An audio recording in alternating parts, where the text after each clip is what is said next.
soak it up while you can get it. Great, thank you. And that I'd say, folks, you need to use the restroom down there to the left, or to the right. I think it's to the left. And Tom, take it away. Thank you, Eric. I appreciate it. Once again, my name is Tom Mills. I am a planner with TriMet. Pardon me, grab this here.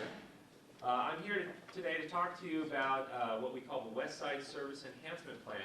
And I don't know how many of you were here about a year ago or so, and I came to this same group and talked to you about how we were kicking off the plan and some of the process that we were going to go through. And I think I even asked some of you guys, what are some of your ideas? How would you like to see service changed?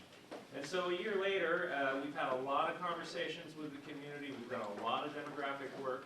And we have some recommendations, and I'm kind of doing the outreach process now to hear from folks about what they think. Now, the first thing I want to point out on this is it says March 1st is your deadline. Ignore that. I will always take comments on the plan. But let me back up a little bit and remind you a little bit about what the plan was, where did it come from, and why are we doing it, etc. So, for those of you who have been following it, TriMet, we had a change in leadership almost 2 years ago now. Our general manager today is named Neil McFarland, and he challenged us. He said, look guys, I know that we're in a recession. I know that we have a lot of internal cost structure problems, but we also know that the Portland metropolitan area is growing rapidly, and we're going to need to meet that. And one day we are going to get out of this recession, and we've got to start planning now about where we want those funds to go. Because not everything that we recently cut is going to come back. In fact, a lot of things that were cut, were lines that people really weren't using. So how can we better use that money? So that was kind of the impetus for starting the plan. And also acknowledging that, particularly in areas outside of the city of Portland, our service isn't always as great as it could be, and it's time for a fresh look. Things have changed, especially here on the west side, and it's always good for us to come back and take a look at things. Before I go further, I should clarify what I mean by the west side when I say the west side. What I mean is, pretty much so, the area north of Shoals Ferry Road. So that includes all of Beaverton, all of Hillsborough, Forest Grove, Cornelius, and portions of Washington County north of Shoals Ferry Road, and Barrows Road, really. That's what I mean when I say that. So what did we do? So since I last saw you, we've done a lot of demographic work. The U.S. Census has really great information now and great tools where not only can you see where people live and see where they work, and we've been able to do that for a long time, but now we can say, of these people who live here, where do they work? And of the people who work here, where do they live? Before you just saw where all the jobs were and where all the houses were, but you weren't able to connect to.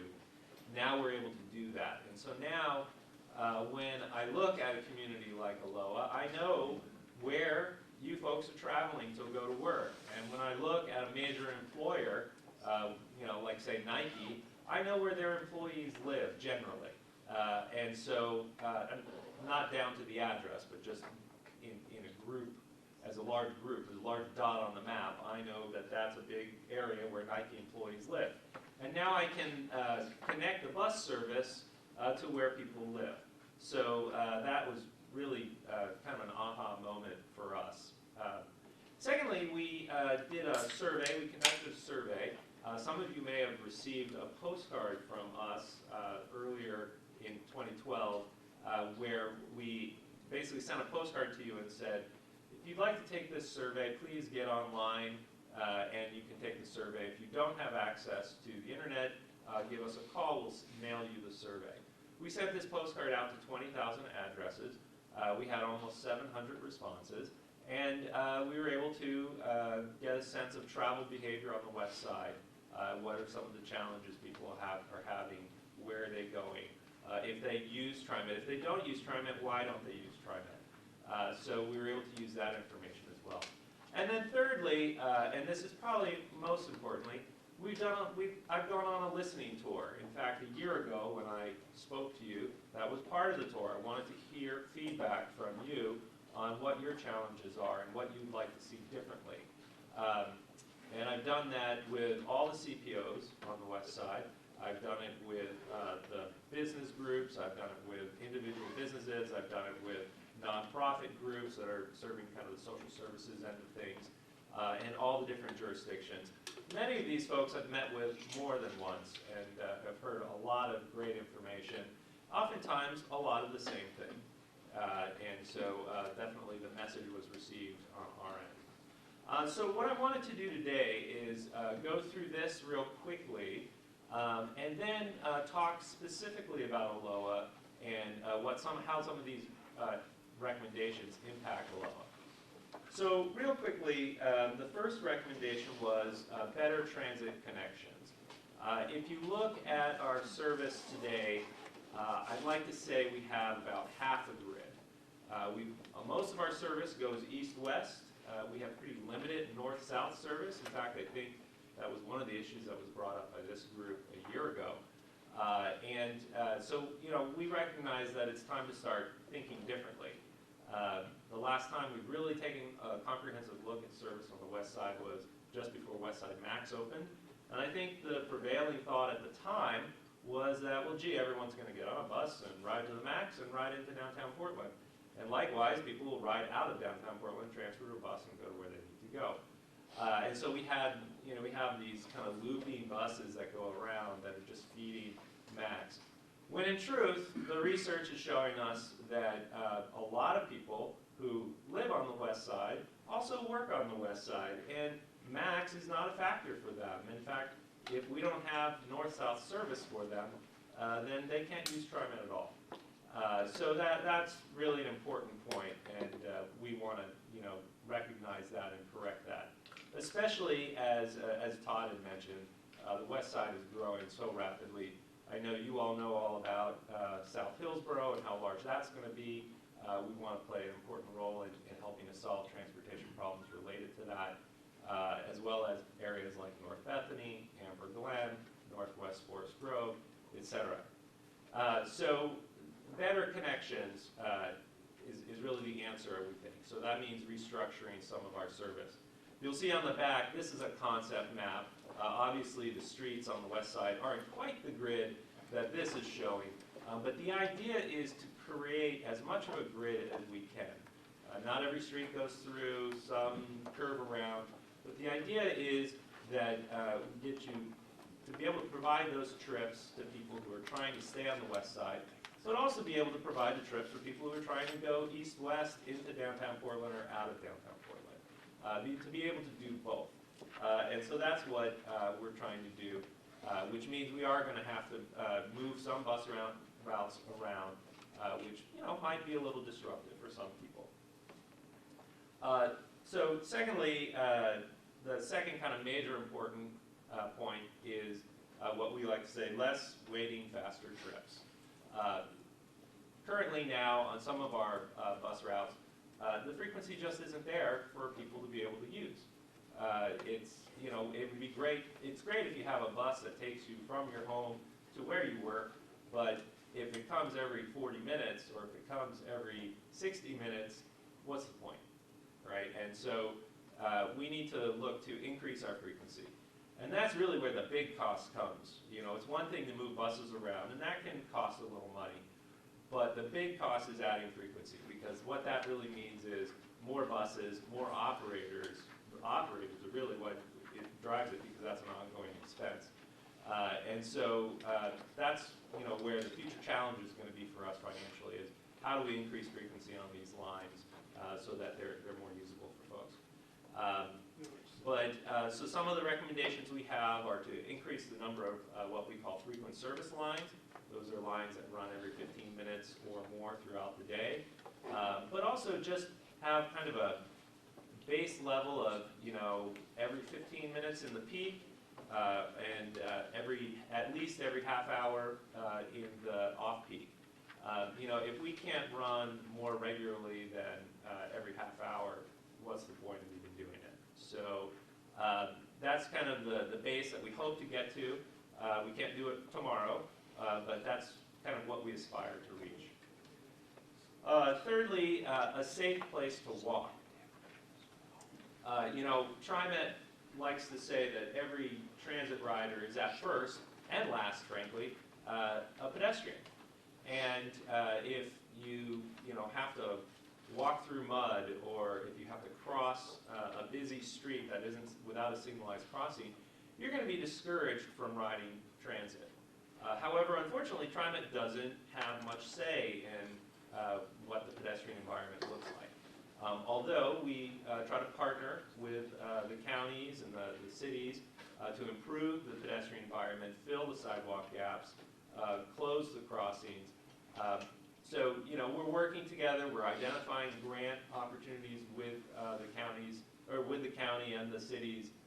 The Major Streets Improvement Program, or excuse me, Major Streets Transportation Improvement Program, MSTIP.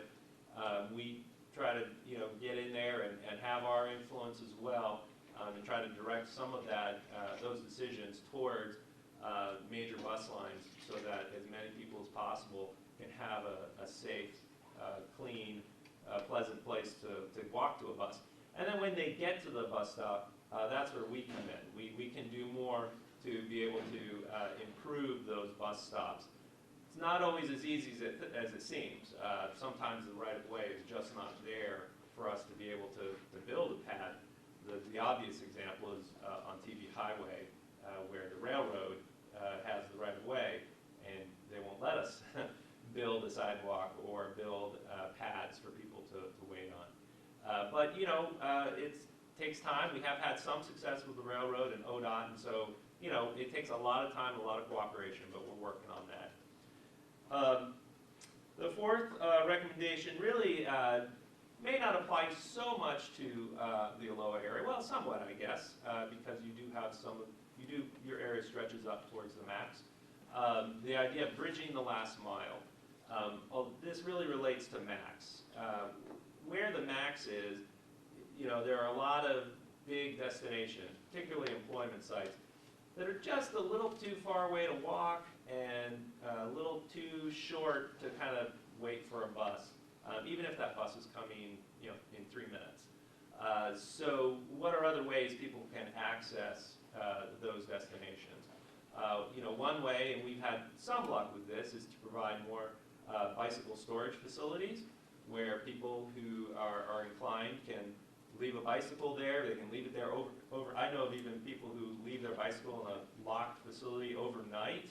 It might be a beat-up bicycle that they don't care that much about, but if they get there in the morning, they unlock their bike, they take it to work, and then when they come home, they leave it back in the storage facility overnight, and they go home. That's one thing we can do. But another thing is, the whole bike share, the whole sharing model is starting to take off. In Portland, within a year, I think they're going to have bike share. I think that might be a real game changer for some people. I think it won't take long before some of the communities on the west side say, hey, when do we get ours? And we want to be there and be ready for that and help provide the space for those facilities to go in. So that's another way we can bridge the last mile. Finally, the fifth recommendation is what we call community connector service. Basically what this is, and you'll see on the map the kind of green areas we've identified that really work for this type of service. It's kind of an admission from TriMet, but also I think from the communities that we're referring to, where we're saying, look, we have tried traditional fixed route transit service in this area.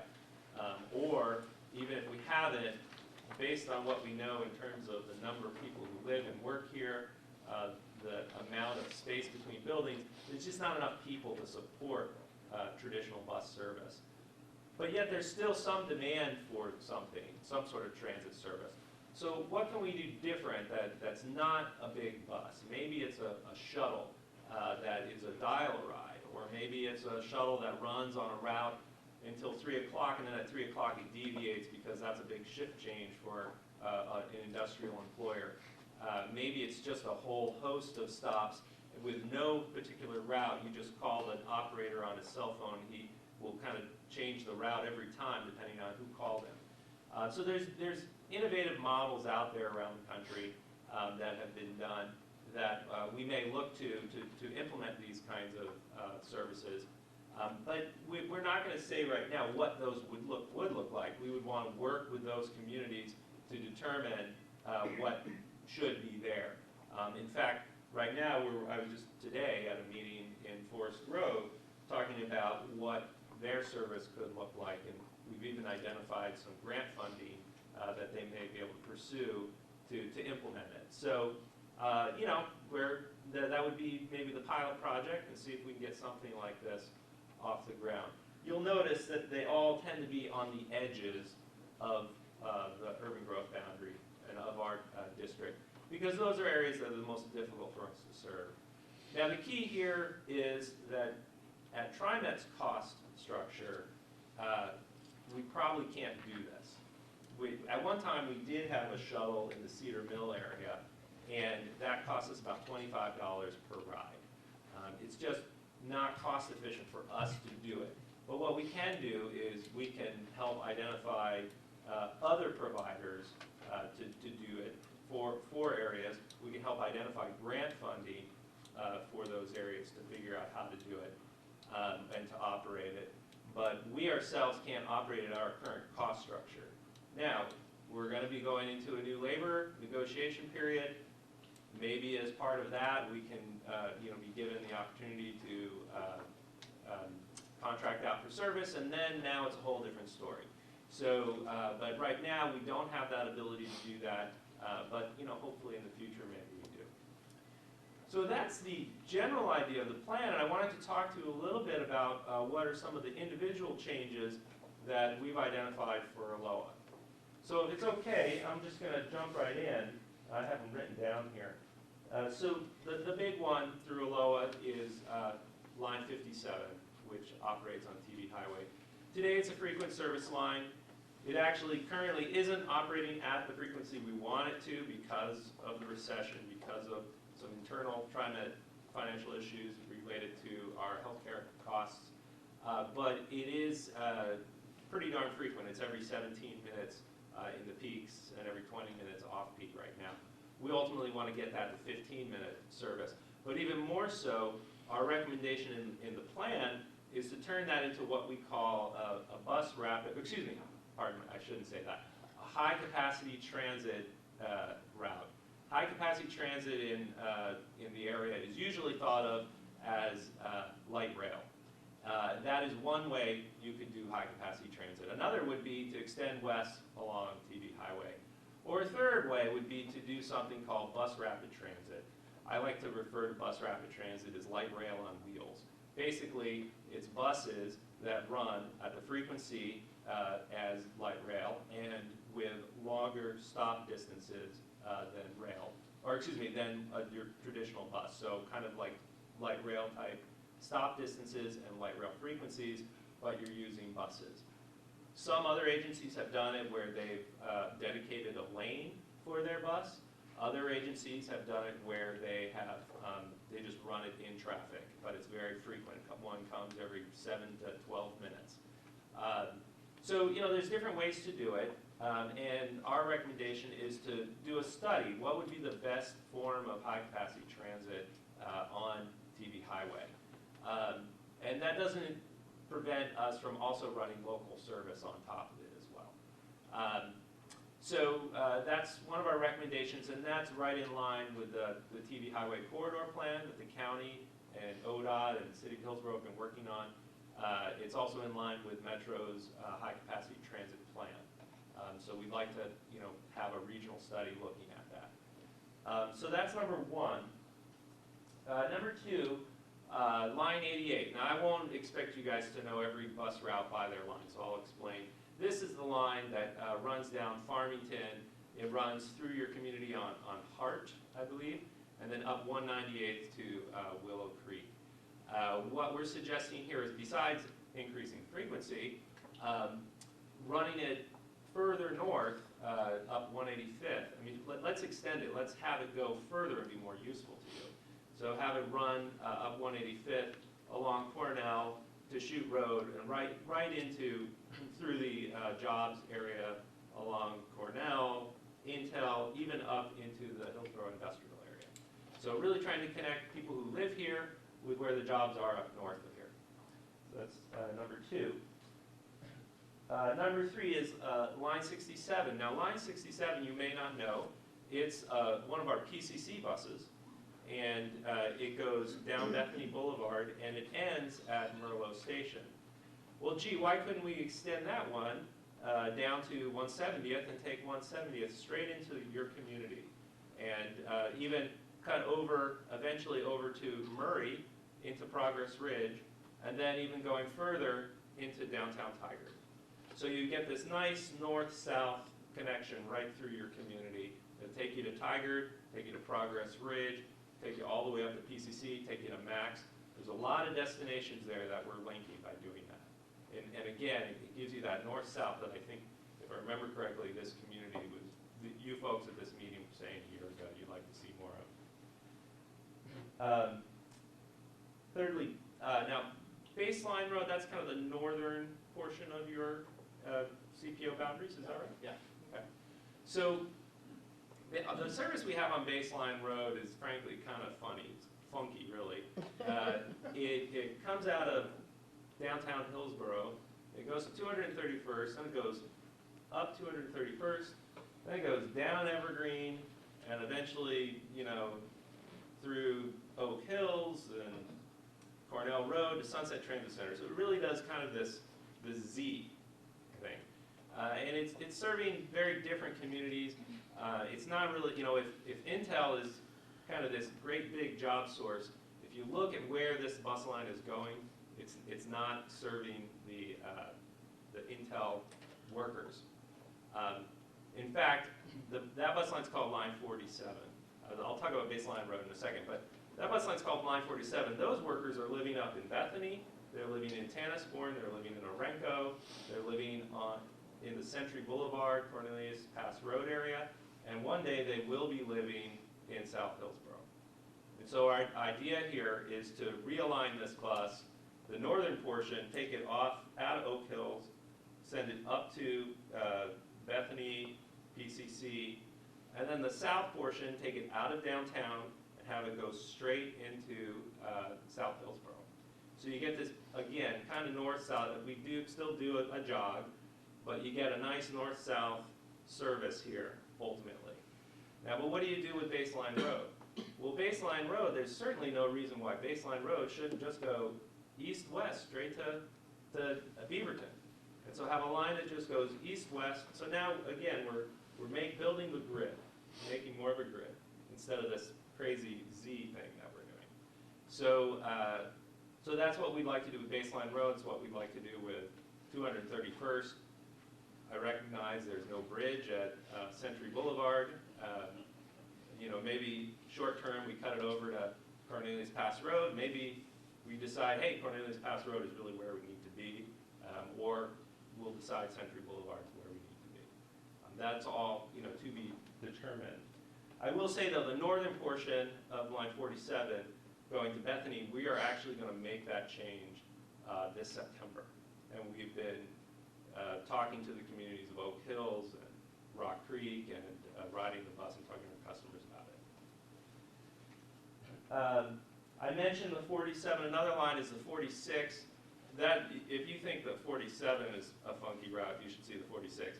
I won't get into it. It serves the North Hillsborough area. It goes along the urban growth boundary. It does not get a lot of rides, despite serving Intel Jones Farm and the Dawson Creek area, the Hillsborough Library. We want to, again, make this into more of a north-south service, where it would take Brookwood Road all the way to TV Highway, cut over into South Hillsborough. And then it could connect with Max at Fairplex. This one, you know, just like the one I was saying earlier, you change the route over here, but then it messes something up over there. So in order for us to do that, we would also want to implement one of these community connector services that I'm showing here, kind of make up for the loss of service by moving the 46. So again, there's a lot of moving parts that we've got to figure out, but that's a change, again, that would come to this community. Just a couple more things. Express service. These are not fully fleshed out, but we recognize that there is a commute pattern that comes from the, say, southwest area, say Sherwood to Walton, that's commuting right through here into the jobs up in Hillsborough. And we want to address that at some point. Maybe it's a commute an express bus that comes straight up Roy Rogers Road from Sherwood. Maybe it's something that comes from Tualatin and Tigard.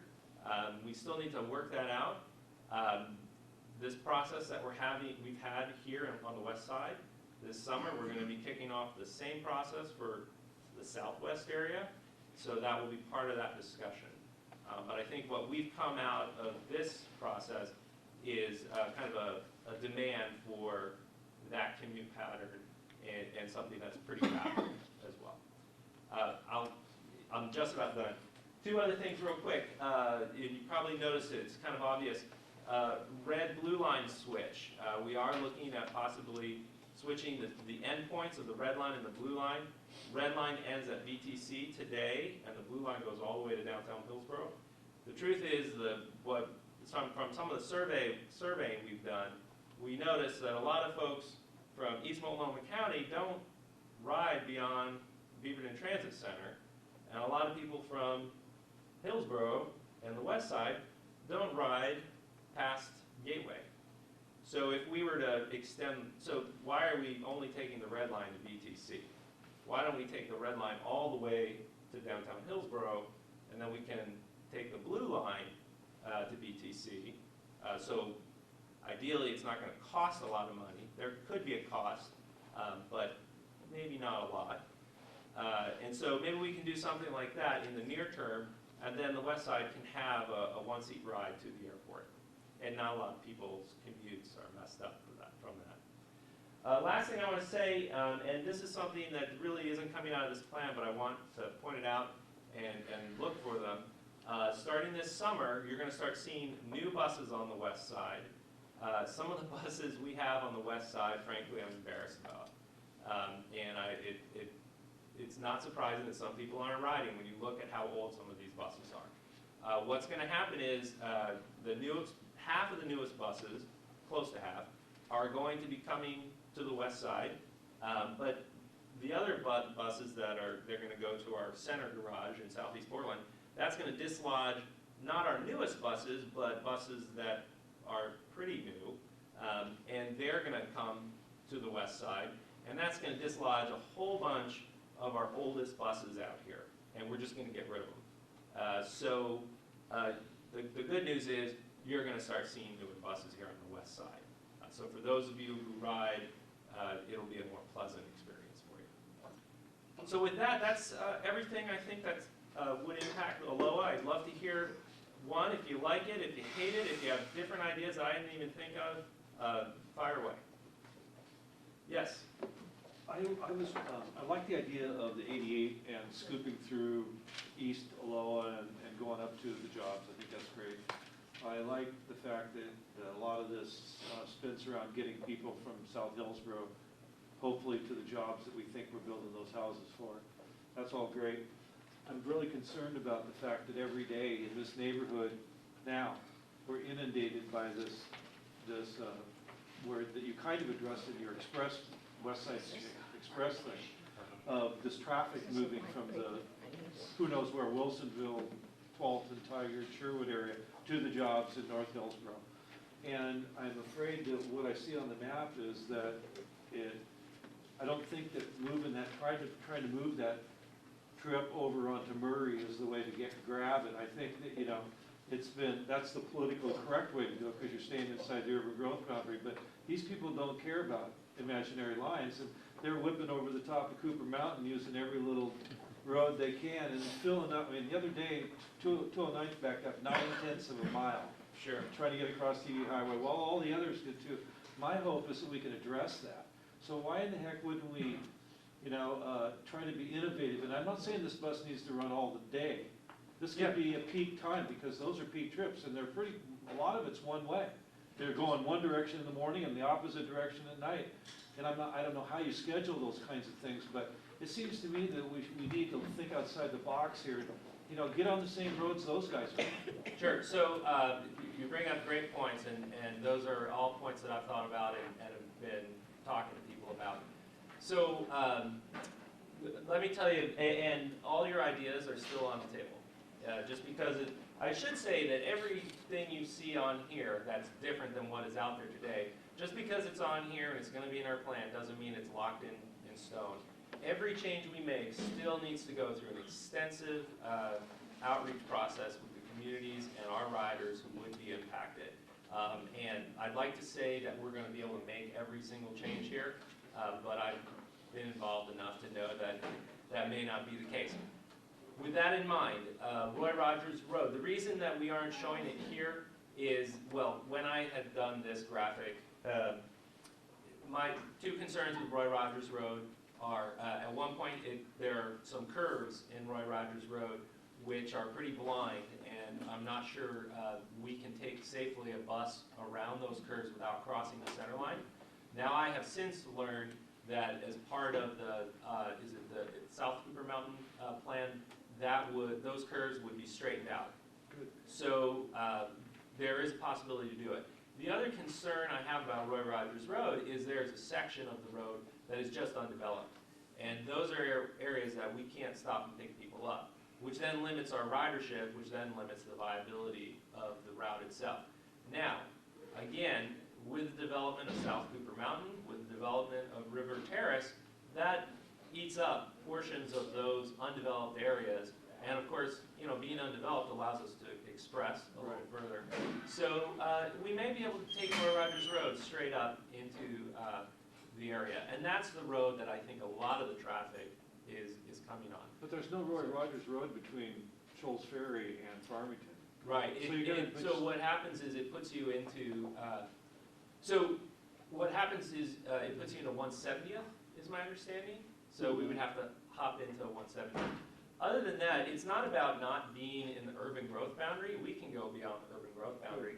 But it's about, everybody would love to have a one-seat ride from their home and not have to stop and pick anyone up. But in order to make the line viable, we do have to go through communities where we can pick people up. So, someone mentioned to me Tile Flat Road, but, we're going through farm country there, and, we're not going to be able to pick anyone up. Well, there's thousands of cars, Tom, every morning. I mean, thousands and thousands here. And those folks, they don't like waiting in lines either, that they're waiting in lines here now. So why couldn't TriMet join the community and help leverage Metro into the 21st century and understand that people are on these roads? Just because they don't choose to count them in their model doesn't mean that there aren't a whole hell of a lot of people on them. And TriMet could say, hey, look, what makes express buses work is to go through areas where we don't have to stop and pick up people. Well, but we do. I mean, unfortunately, I don't think that the express bus would be viable if really we're picking people up in Sherwood and then not picking anyone up until we cross TV Highway. It would if the bus was full. Right, well, that's my point, is I don't think the bus would be full. Well, there's nobody living in those spots now, and there's all these cars. See, that's my point. Right, but what I would tell you is those folks aren't just coming from Sherwood. They're coming from Yamhill County. They're coming from areas beyond. What we need is a park and ride. That's right. And we do have a park and ride in Sherwood. I'm not sure. Just doesn't go north and south. But my point being is that we can't, I don't believe that would be enough. I think that we do need to have intermediate stops along the way. Come out here in the morning sometime and count the cars. I have driven, because I wanted to experience it myself. I did drive Roy Rogers Road in the Peak. Two more quick questions? Get a couple more questions here in the far back there, and then you're up next. Well, just to follow up with Steve, see, I live across the street from here and I work in Tualatin, so I do use Roy Rogers in the morning. Yeah. And I noticed that there's a lot of TriMet vehicles on the road. It's those little buses, but they're already using the road, so Yeah, so those little buses are the Lyft Right. paratransit. Yeah, And again, I'm not saying, what I'm suggesting is we do Roy Rogers Road. We can't do Roy Rogers Road right now for two reasons. One is that the curves are too sharp for our buses to be able to drive without crossing the center line, so that becomes a danger. And number two, I'd like to see more development on Roy Rogers Road. And that will happen with both the South Cooper Mountain and the River Terrace, what used to be called West Bull Mountain, I guess, but they've changed it. With those two developments, then Roy Rogers Road becomes more feasible. oh, yeah. So, yes. So a couple quick things. One, there's not enough parking at many max stops. Sometimes there's none at all, and that should be remedied. Another one is looking at the ridership. I see a lot of women, often immigrants with 3 children carrying grocery bags that are getting off buses. And so to make things easier for them, I think that that's a big ridership group. Going up and down Cornelius Pass would help them. It would get people from Baseline, from TV Highway to Winco into that area. Also, I worked for 6 years at Nike, 6 years at Intel.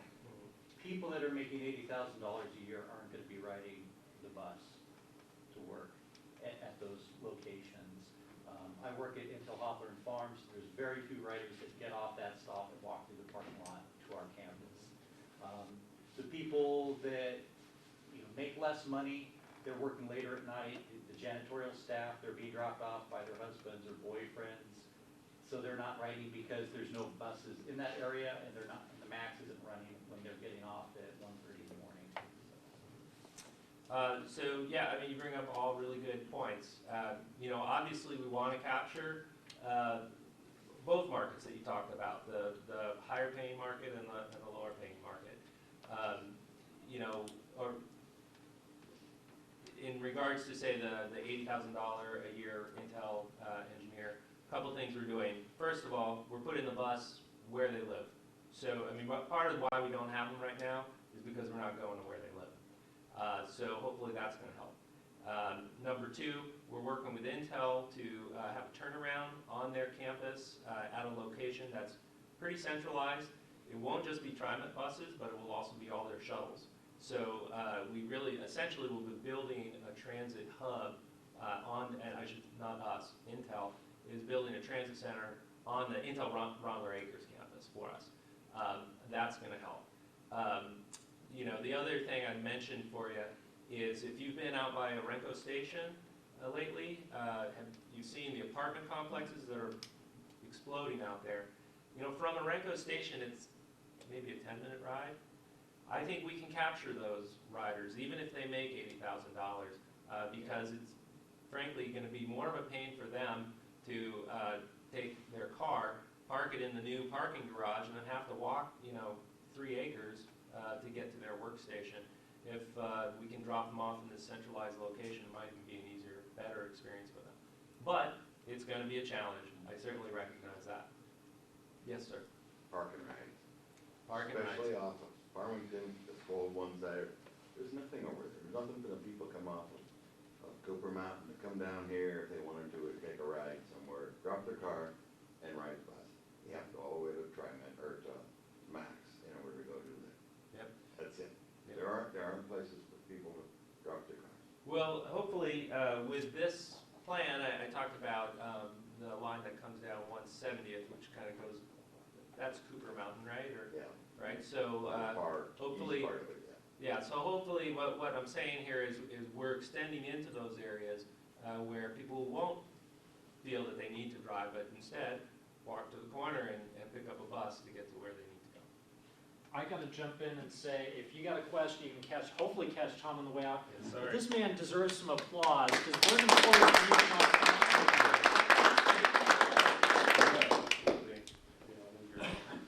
There we go. Oh, You're also, tethered. okay. Go ahead. Also, I have some Spanish language versions of this. If anyone maybe has friends who are Spanish language, or maybe work someplace where they think Spanish speakers might be interested, I'd love to give them to you. Mike, I see you out there. Anyone else? Okay, thanks. Before you guys duck out, I've got a quick favor to ask. First, be a good steward of this, please pick up after yourself. If I could get a show of hands for a question asked to me by Commissioner Scouten on 209th. I'd like to get, the question is, how many would prefer a 3-lane or a 5-lane with the South Hillsborough build out? So I'd like a show of hands of how, from TV Highway to Farmington. So what I'd like to do is first ask how many would be in support of a 3-lane, and how many would be in support of a 5-lane. Well, it's 3 I lanes want a now, roll right? call vote. You don't get it. Do you wanna qualify very that, quickly, I Eric? want to alert you to a couple things. The next meeting, we'll have a Metro Councilor. I think I've got a commitment from Craig Yerkes, and we're going to do a roundtable discussion. So it's not going to be presentation, it's going to be bring your questions. And the last thing is kind of sad news. I picked a fight with the city of Beaverton, and I'm going to dig my teeth in. They promised and committed to have CPO6 involved, and then they turned around. Where the discussion went really sideways was with advocating for Steve Lawrence's point about Corridor H and housing densities, which will be a topic because Commissioner Lawrence, ex officio Commissioner Lawrence, suggested that densities in Tigard were premised on a highway facility or freeway facility, that being Corridor H. The planner, Valerie Sutton, got very concerned about that, and so there's a story to be told, and I may tell part of it at the next meeting. Stand by for fireworks. With that being said, we are adjourned. Bye-bye. Good job, Eric.